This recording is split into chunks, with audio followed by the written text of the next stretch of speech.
Olá, eu sou a Marci e hoje eu vou esclarecer algumas dúvidas sobre o AVC e como é feito o protocolo. Peço que você assista todo o vídeo e se tiver alguma dúvida, deixe nos comentários.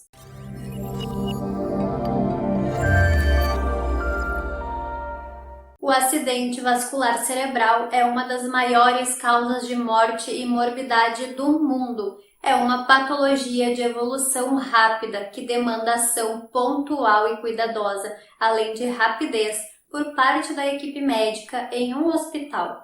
Um AVC pode ser definido como um déficit neurológico de instalação súbita, evolução rápida decorrente de dano cerebral, podendo ser isquêmico ou hemorrágico.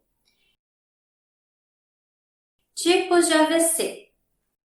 O AVC pode ter origem hemorrágica ou isquêmica. A AVC de natureza isquêmica é caracterizada por isquemia, ou seja, é a falta de oxigênio ou nutrientes em uma região específica do cérebro. Isso acontece por diversos motivos, sendo os mais comuns a trombose de grandes vasos, embolia de origem cardíaca ou oclusão de pequenas artérias. Já o AVC de natureza hemorrágica ocorre quando há extravasamento de sangue no tecido cerebral, hemorragia intraparenquimatosa, levando ao aumento da pressão intracraniana e comprometimento da anatomia cerebral normal.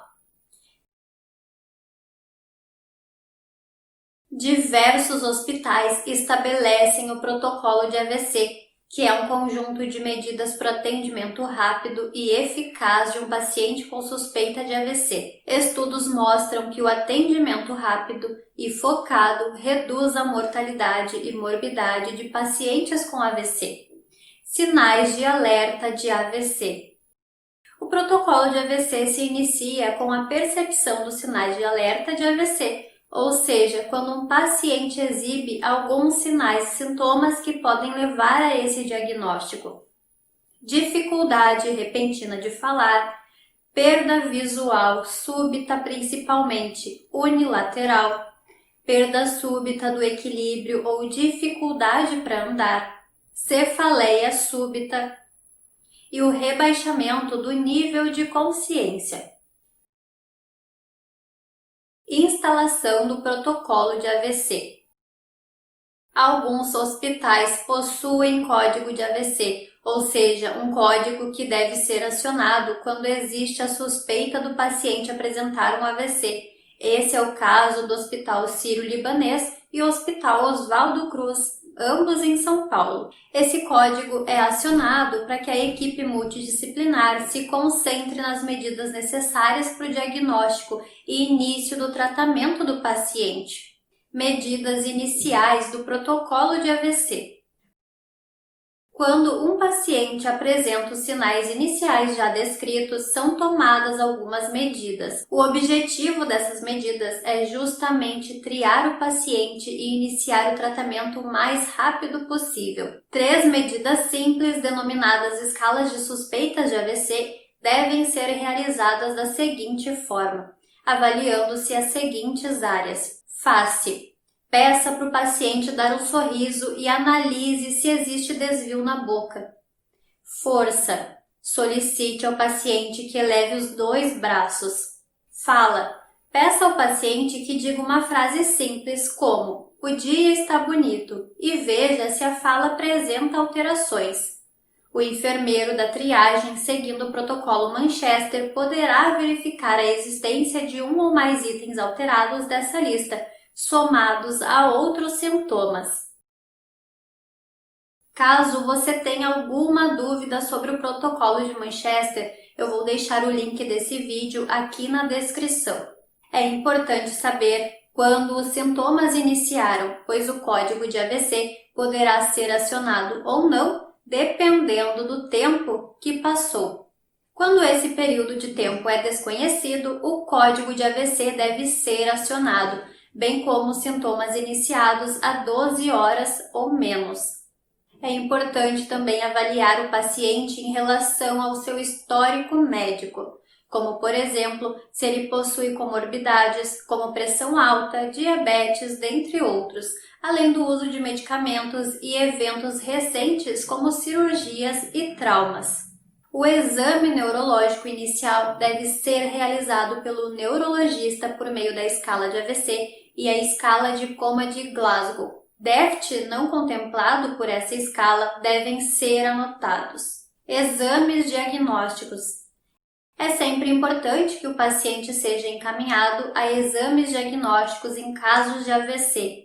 Ao enfermeiro, é importante acompanhar o paciente nesses exames que fazem parte do protocolo de AVC. Exames laboratoriais.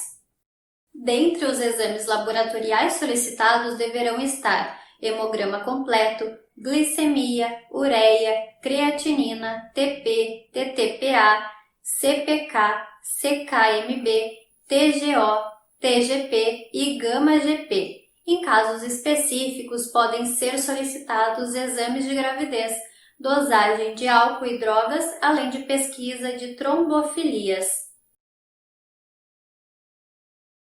Eletrocardiograma. Fundamental para pesquisa de arritmias e infarto agudo do miocárdio recente. Radiografia de tórax. Para pesquisa de doença cardíaca e pulmonar. Eletroencefalograma. Para pacientes com rebaixamento do nível de consciência. Exames de imagem. São fundamentais para o diagnóstico de AVC. A tomografia computadorizada de crânio é um exame bastante útil e necessário para visualização de lesão precoce e diagnóstico diferencial, como tumores, por exemplo. Já a ressonância magnética é bastante útil para casos de lesões isquêmicas, mais que a tomografia. Conduta após confirmação do diagnóstico de AVC. Todos os pacientes com diagnóstico confirmado de AVC agudo devem ser internados em unidade de terapia intensiva do hospital ou, quando existir, a unidade de AVC. Em casos de pacientes com menos de 4,5 horas dos sintomas, pode-se iniciar trombólise intravenosa. Em demais pacientes, o plano terapêutico deve sempre constar do controle da ventilação, controle da pressão arterial, controle da frequência arterial, da temperatura corporal e da glicemia. É importante ter oferta de fluidos ao paciente, bem como controle de crises epiléticas, se esse for o caso. O paciente com AVC isquêmico deve receber antitrombóticos nas primeiras 24 horas. Já os pacientes com AVC isquêmico com causa embólica, com risco de transformação em hemorragia, devem aguardar 48 horas para receber anticoagulação, com heparina EV contínua, junto com introdução de anticoagulante oral concomitante. Pacientes com diagnóstico de AVC e internados apresentam maior risco de infecções, principalmente a pneumonia aspirativa, com prognóstico ruim. Por isso, a observação da temperatura do paciente, procurando-se pelo foco de infecção, deve ser sempre feita. Nesses casos, a antibiótico-terapia é indicada. A prevenção de trombose venosa profunda também faz parte do plano terapêutico, uma vez que ela representa 10% dos casos de morte de pacientes com AVC.